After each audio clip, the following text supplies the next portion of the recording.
Ahoj, zdravím. Tak pro změnu něco pozitivního. Chtěla bych vám představit kus území, který je kousek od našich Dubňan. Nyní se nacházíme na trojmezí Milotice, Ratiškovice a Dubňany. Kdo sem chodí nebo jezdí, tak ví, že tohle je místo takzvané Náklo a je velice důležitou historickou součástí Dubňan. Samozřejmě někdo tomu říká pověsti, ale my, co býváme kousek od toho, doufáme, že snad něco na tom pravdy bude. Čili to, že by se tady mohl nacházet bajný Velehrad. Náklo své okolí převyšuje o více než 50 metrů.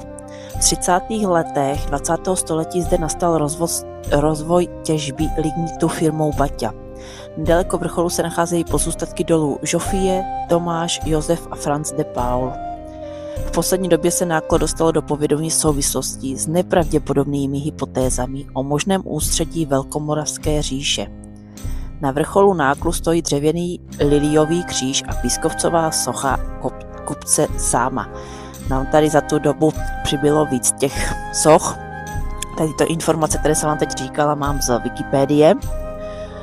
A je tam také napsané, že dle teorie popularizované především publikací Náklo od Jana Galatíka mohlo být velkomoravské město Veligrad umístěno v kráteru Náklo poblíž Moravské Sahary u Hodonína. Tato teorie je zajímavá především pro představu opevněného hradu či celého města umístěného pod zemí. Tady u toho Nákla máme i takovou informační ceduli, která už je celkem stará, ale stále se tam dá hledat cos přečíst, zjistit. Taky se tady přemýšlí, jestli tady je někde hrob svatého Metoděje. A tady kousek od toho je ještě jedna informační tabula, která je mnohem novodobější, která také odkazuje na hrob svatého Metoděje, popis Velehradu z dob krále Svatopluka a co všechno tady o tomto místě se můžete dozvědět. Bajný vrch Náklo u Ratiškovic je také na stránkách Kudy z Nudy. Tam se dočteme, že název vrcholu je zřejmě odvozen od Náklí, což bylo místo, kde vše dobře klíčilo. To mohlo být způsobeno tím, že se zde nachází obrovský podzemní rezervoár artécké vody. Potržením svahu na severu vznikla rokle do propasti. Opět je tam zmínka o panu Galatíkovi, kde je napsané, že popularizoval, že mohlo být v kráteru Nákla umístěn bajný Veligrad. Podle písemných pramenů mělo jít o tehdejší megaměsto s výjimečným vzhledem. Jan Galatík se také rozhodl jít po stopách perských kupců a z překladu písemných pramenů získával další informace o podobě megaměsta, které je popsáno jako místo s nedobytnými hradbami a zároveň jeho část umístěna pod povrchem země. Pan Galatík svoji teorii podpořil i leteckou archeologii, díky které zjistil, že u Kóty 218 se nachází silueta bývalé stavby o půdorysu asi 80x40 metrů, připomínající obrovský chrám, kam by se vešlo až 40 000 lidí. To vede pana Galatíka k domněnce, že by se mohlo jednat o hledaný velký moravský chrám, kde byl pohřben svatý Metoděj. V rámci letecké archeologie zde byly objeveny i další půdorysy staveb, možná i Svatoplukův chrám v podobě věže. Ještě před průzkumy pana Galatíka zde byl v roce 1954 náhodně objeven hrob avárské princezny, která mohla být jednou z manželek Sáma. Dnes na Náklu najdete kousek od turistického rozcestí sochu Sáma, který se svým ozbrojeným doprovodem pomohl Slovanům proti Avarům, a k uctění příchodu Cyrila a Metoděje zde byl v roce 2004 vybudován kříž, který má svá ramena zakončena liliovitým okvětím. A tady máme jednu z nejdůležitějších soch a jednu z prvních, a to je kupec Sámo.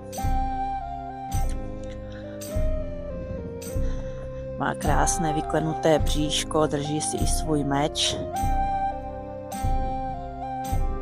Takže ten je tady nejstarší socha, protože oproti ostatním je už pěkně trošku nám zelenál a ten čas už se na něm podepsal.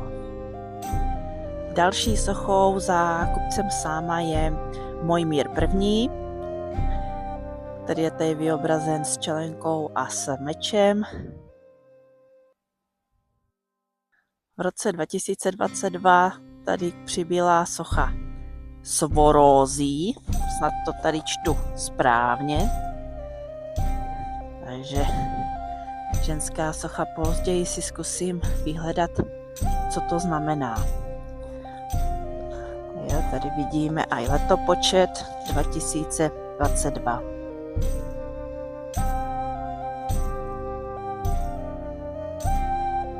Jedna úplně z nejnovějších soch, která tady je, myslím, že to je asi bílý mramor. Vypadá to na bílý mramor. Je tady tento, žádný nadpis tady nevidím, ale jediné, co tady je z roku 2025. Možná je to před otevřením, možná ještě není zcela odhalená, to uvidíme.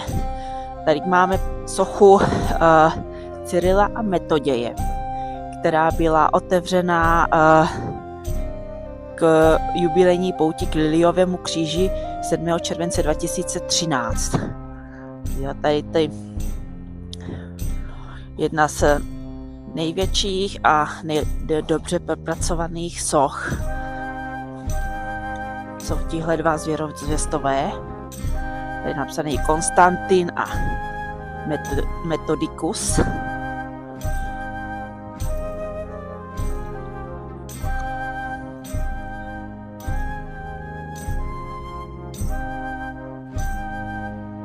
Další pozoruhodná osobnost z našich dějin, Svatopluk.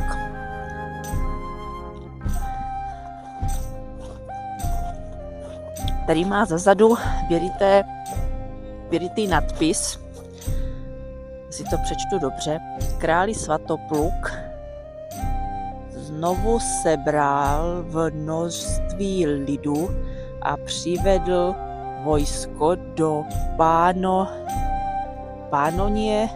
Na jednom místě bylo vidět jeho vojsko přecházet od východu až do západu slunce.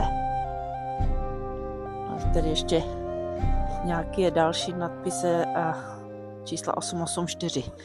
Moc to už přečíst nejde, takže četla jsem si to dopředu, takže jsem to četla tak, jak to teď čtu s vámi, takže je možné, že jsem něco špatně přečetla.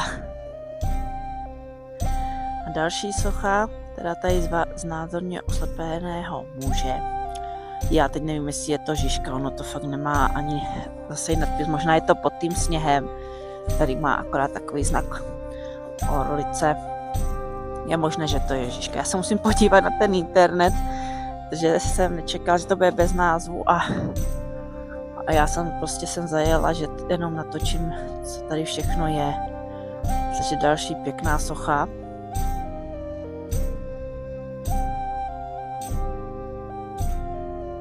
Tady vidíte dostatek množství košů, posezení, kde v létě, když dojedete, můžete si udělat táboráček, to ohniště si taky ukážeme. A tady si ukážeme ten kříž, o kterém jsme se zmínili na začátku. Ten tady byl úplně mezi prvníma.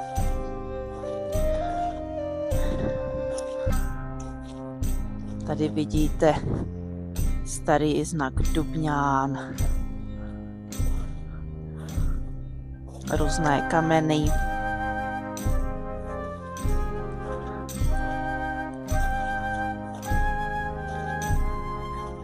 Tady teď to hodně zasněžené, takže moc toho vidět nejde.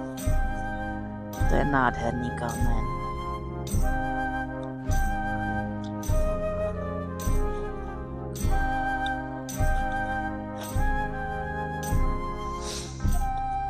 Nádherné místo, nádherné a velice magické.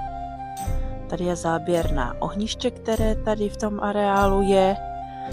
Je okolo něho dostatek laveček, posezení, dokonce i 2 stoly. A tady i pod tím jedním stolem i nachystané dřevo, takže určitě venkovní ohniště je perfektní. Čím je tady toto místo magické, bych řekla asi tím, že kdo četl pověsti Dubňán od Elišky Klaňové, tak jistě ví, že tady jedna z těch pověstí se udála a už to, že jsem kousek od té události, která jako se zmiňuje o hodně těch pramenech a není to pověstí, ale je to nejspíš pravda, tak je to opravdu zvláštní pocit. No.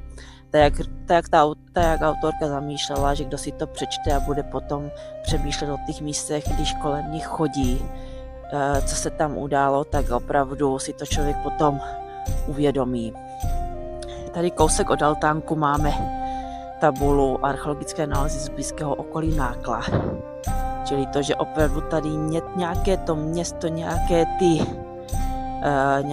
ty historické události tady mohly projít. Nejbližší vlastně vykopávky máme v Mikulčicách, které jsou opravdu rozsáhlé a kde nejspíš také nějaké to město bylo. Ale toto je taky. Tady máme informace k tomu kříži, který jsme si procházeli okolo, kde máme ty různé kabínky, tyto fotky, které najdete také na těch stránkách toho spolku, které tam jsou vlastně, když se tady odhalovala socha Cyrila a Metoděje, takže opravdu spolek to tady měl krásně vymakané.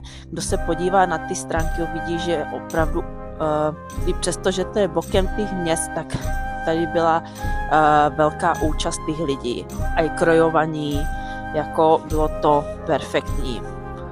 Tady máme altánek, který je úplně ideální, když si sem člověk dojde v létě, teď je to všechno mokré, ale sednout si a prostě popřemýšlet, číst si. No, a hen tím směrem máme mé rodné město Dubňany, takže zrovna když bych si teď četla, tak pěkně to tam jde vidět. Tady, což se ještě divím, že to funguje, ale asi to jde.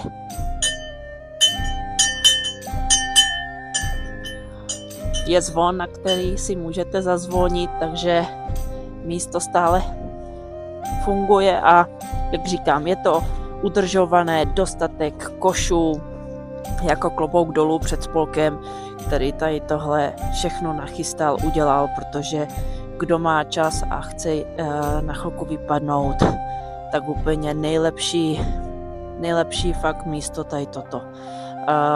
Pokud je popršané, nedoporučuji jet na kole ani autem ze strany od máju, protože je to bahnité, není to vůbec vyasfaltované. Co jsem slyšela, tak nová asfaltka je od strany z Milotic, ale taky je to velice prudký kopeček. Pamatuju si, že jsme tady jezdili na zámek Milotice a jako děcko jsem měla respekt před tím kopcem. Já jsem dojela v tomto počasí ze strany od Ratiškovic, kde je perfektní asfalt a bez strachu jsem dojela sem, kde jsem mohla natočit pro vás tohle video. Natočila jsem to s tím, že jsem vlastně jdu samozřejmě udělat nějaké video k mým knížkám, ale řekla jsem si, že všetci v Dubňanech natáčejí spíš kritické videa o bezdomovcích a co je všecko špatné a natočit nějaké pěkné video a ukázat, že kousek od Dubňan máme také pěkné místa, tak je nejlepší.